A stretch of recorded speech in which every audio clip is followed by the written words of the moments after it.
representantes de las provincias. Nuestro rol tiene que ver fundamentalmente con ser los guardianes del federalismo, porque esa es la función que nos asigna la Constitución Nacional en tanto en cuanto somos los representantes de las provincias. En nuestra organización institucional, basada en la representación, en el republicanismo y en el federalismo, las provincias, de acuerdo al principio alberdiano, tienen un poder originario, son anteriores a la nación y ese poder es indefinido, mientras que el poder del Estado nacional, del Estado federal, es un poder delegado y taxativamente definido respecto de sus competencias. Y en aquellos casos donde hay competencias concurrentes, siempre prima la voluntad de las provincias, porque, insisto, nuestro poder como provincias es originario. ¿Cuál fue el contexto histórico, además, donde se dio este ordenamiento institucional? Fue justamente para superar el periodo rosista. Rosas, que ha tenido grandes logros en la defensa de la soberanía nacional, sí fue un escollo para la organización definitiva de nuestro país, sobre todo la organización institucional de nuestro país en su totalidad. Y en ese sentido, toda la arquitectura de la Constitución Nacional se está basada en el respeto de las autonomías provinciales y en el respeto de los derechos individuales de los ciudadanos. Se quería desterrar la suma del poder público que tenía Rosas y ese poder ejercido centralmente desde la aduana de Buenos Aires a partir de detentar el cobro de sus derechos. Ese fue el origen, el fundamento histórico de nuestra Constitución. En ese sentido, tal como dijo la senadora Tagliaferri, mal podemos nosotros, como senadores que representamos a las provincias, avalar y aprobar un decreto de necesidad y urgencia que ya ha sido, no fue declarado inconstitucional porque su materia ya era abstracta en virtud de que ya había vencido el plazo, pero que sus fundamentos fueron declarados inconstitucional por el máximo intérprete de la Constitución, que es la Suprema Corte de Justicia de la Nación. Y el 287, el otro DNU, está en la misma línea, tiene los mismos fundamentos, al igual que este proyecto de ley que ha ingresado y que ha tenido tratamiento ayer en el plenario de las comisiones de Salud Pública y de Asuntos Constitucionales. Porque por más que sea una ley, eso no es óbice para alterar los fundamentos de la constitucionalidad que tenía el DNU 241 y que replica en su esencia el 287. Quiero hacerle una aclaración a la senadora Fernández Agasti cuando habló que en abril del 2020 el diputado Tonelli, de nuestro espacio político, había avalado el DNU original, creo que era el 280, que imponía las restricciones y le daba el marco de emergencia en virtud de la pandemia. Ese decreto de necesidad de urgencia estaba ajustado en cuanto a sus extremos legales y constitucionales, ya que no estaba funcionando el Parlamento Nacional. Recién, fíjense, el 4 de mayo del 2020 se dictó el DP 8/20 que posibilitó el funcionamiento remoto de este Senado y lo aprobó el Pleno el 13 de mayo del 2020. Es decir, en ese momento no estaba funcionando el Congreso.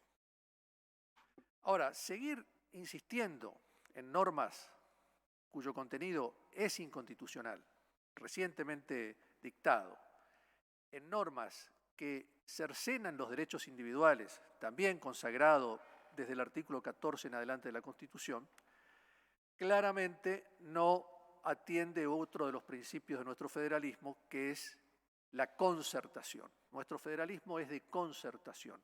Al haber poderes concurrentes entre la nación y las provincias, necesariamente tiene que haber una concertación para armonizar la aplicación de estas normas en la práctica y sobre todo a lo largo y a lo ancho de un país con características tan disímiles como es el interior de nuestro país. Es cierto que al principio de la pandemia todos nos asustamos y por acción u omisión, algunas veces de manera implícita y otras veces de manera explícita, hemos resignado derechos que nos correspondían constitucionalmente. En este sentido, quiero citar al senador Brelinek, que lo escuché ayer en el plenario de comisiones, donde con meridiana claridad decía que el contexto era diferente.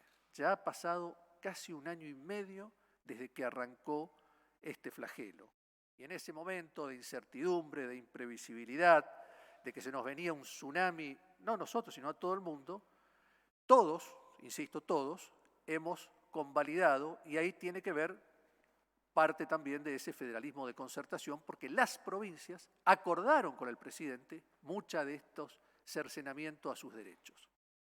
Fue en algunos casos explícito y en muchos casos de manera implícita. Ahora, ¿cuál fue la actitud que tuvo esta oposición hoy tan denostada en este recinto? Fue una actitud de acompañamiento, de comprensión. Nos pusimos todos a disposición del señor presidente y del Poder Ejecutivo para implementar estas políticas que a todos en ese momento nos parecían adecuadas. Ahora, el contexto claramente ha cambiado. Por empezar, hubo un cambio en esa actitud inicial del Poder Ejecutivo Nacional, en esa actitud inicial que tuvo el presidente de promover la concertación y el acuerdo. Por razones que desconocemos, fueron dejados de lado por un revanchismo oportunista.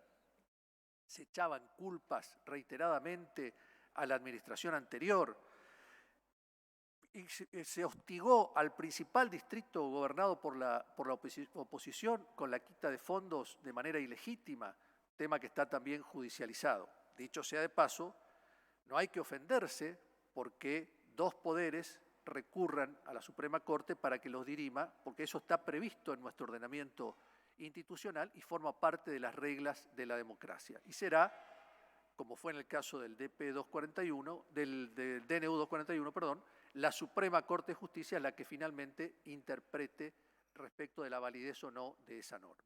Pero no hay que ofenderse, forma parte de las reglas del juego institucional. Incluso se le faltó el respeto a nuestras provincias. Hemos escuchado que el presidente y el jefe de gabinete dijeron que el sistema de atención de la salud pública estaba devastado, que había sido abandonado. Quiero recordar que en nuestro país la atención de la salud pública le corresponde y es responsabilidad de las provincias.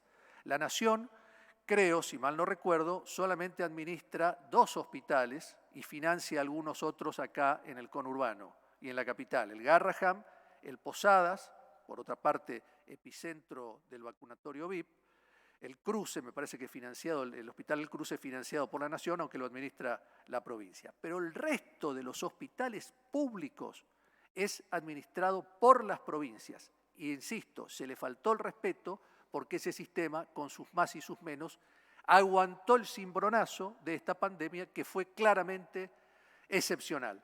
Es cierto, también hay que reconocer que desde la Nación se proveyeron respiradores para reforzar las unidades de terapia intensiva. Pero en líneas generales, este sistema, que hay que reconocer a todos los gobernadores, funcionó razonablemente bien y hasta el día de hoy no colapsó después de más de casi 1 año y medio de pandemia. Y quiero recordar también que Juntos por el Cambio gobierna 4 de los 24 distritos que componen el país. Evidentemente, hubo un cambio de actitud que llevó a esa actitud intempestiva del presidente de anunciar de la noche a la mañana una serie de medidas restrictivas sin consultar con la provincia y donde la Ciudad de Buenos Aires ha recurrido, ha incoado el amparo que finalmente tuvo sanción por parte del fallo de la Suprema Corte. Ahora se pretende una mayor concentración de poder, sobre todo en esta nueva ley que está en tratamiento, para hacer lo mismo que estamos haciendo hace más de 1 año y medio, cuando, insisto, el contexto ha cambiado. ¿Cuál fue el resultado de esta política? Veamos, en una muestra de 123 países, la Argentina duplica el promedio de caída del PBI y solamente En Latinoamérica solamente están peor Ecuador y Perú. Eso desde lo económico. Hemos duplicado la caída del PBI. Por otra parte, en lo atinente a la salud, la Argentina triplica el promedio mundial de fallecidos por COVID cada 100.000 habitantes. Tiempo, senador.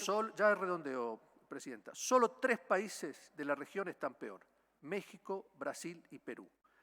Este doble fracaso se da en el contexto de que hemos tenido la cuarentena más restrictiva, una de las cuarentenas más restrictivas del mundo.